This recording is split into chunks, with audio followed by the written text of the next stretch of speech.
अथ 12औं अध्याय। आनन्दयुक्त घर होस्, बुद्धिमान पुत्र होस्, स्त्री प्रिय बोल्ने होस्, इच्छा पूर्ति गर्ने धन होस्, आफ्नो स्त्रीमै मैथुन होस्, आफ्नो आज्ञा पालन गर्ने नोकर हुन्, अतिथिको सेवा र शिवको पूजा भइरहोस्, प्रतिदिन घरमा खानपान मिठो मिलोस्, सधैँ साधुहरूको उपासना होस्। यस्तो गृहस्थाश्रम प्रशंसनीय र धन्य छ। दयावान मनुष्यले दुखी ब्राह्मणलाई जो श्राद्धले दान दिन्छ, थोरै पनि त्यो त्यसलाई असीम भएर प्राप्त हुन्छ। जो दिइन्छ त्यो ब्राह्मणहरूबाट नहरियोस् तब।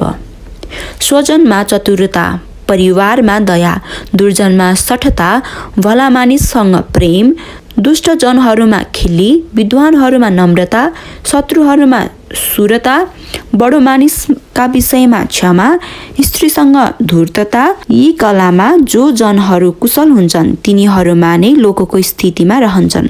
दान नदिने हात, श्रुति सुन्न द्रोह गर्ने कान, साधुको दर्शन नगर्ने आँखा, तीर्थ नजाने गोडा, अन्यायको आर्जनले भरिएको पेट, घमण्डले घोलिएको शिर भएका अरे धूर्त स्याल हो। यस्तो अति निन्दित शरीरलाई तुरन्त त्याग।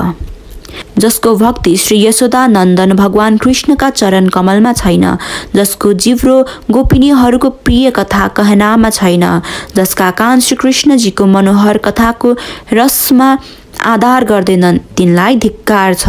तिनलाई धिक्कार छ भने कीर्तनमा रहेका मादलले सधैँ भन्दछ। यदि करिरको वृक्षमा पात हुँदैन भने वसन्तको के दोष छ? यदि लाटोकोसेरोले दिनमा आँखा देख्दैन भने सूर्यको के दोष छ? काकाकुलको मुखमा वर्षेको पानी पर्दैन भने मेघको के दोष छ? जो ब्रह्माले पहिले ललाटमा लेखिदिएका छन् त्यसलाई मेट्न को सामर्थ्य छ? निश्चय छ कि राम्रो सङ्गतले दुष्टहरूमा साधुता हुन्छ, परन्तु दुष्टहरूको सङ्गतले साधुहरूमा दुष्टता हुँदैन। जस्तै माटो निश्चय छ कि राम्रो सङ्गतले दुष्टहरूमा साधुता हुन्छ, परन्तु दुष्टहरूको सङ्गतले साधुहरूमा दुष्टता हुँदैन। जस्तै माटोले फूलबाट उत्पन्न गन्ध ग्रहण गर्छ, परन्तु फूलले माटोको गन्ध ग्रहण गर्दैन। साधुहरूको दर्शन नै पुण्य हो, यसकारण साधु तीर्थ रूप हुन्। तीर्थ समयले फल दिन्छ, तर साधुहरूको सङ्गत गर्नाले तुरुन्त नै फल दिन्छन्। हे विप्र हो, भन यस नगरमा को महान छ? तारका वृक्षका समूह। को दानशील छ? धोबी, जो प्रातःकालमा कपडा लिएर साँझमा दिन्छ। चतुरो को छ? अर्काको धन र स्त्री हरण गर्नमा सबै निपुण छन्। तब कसरी बाँच्दछौ?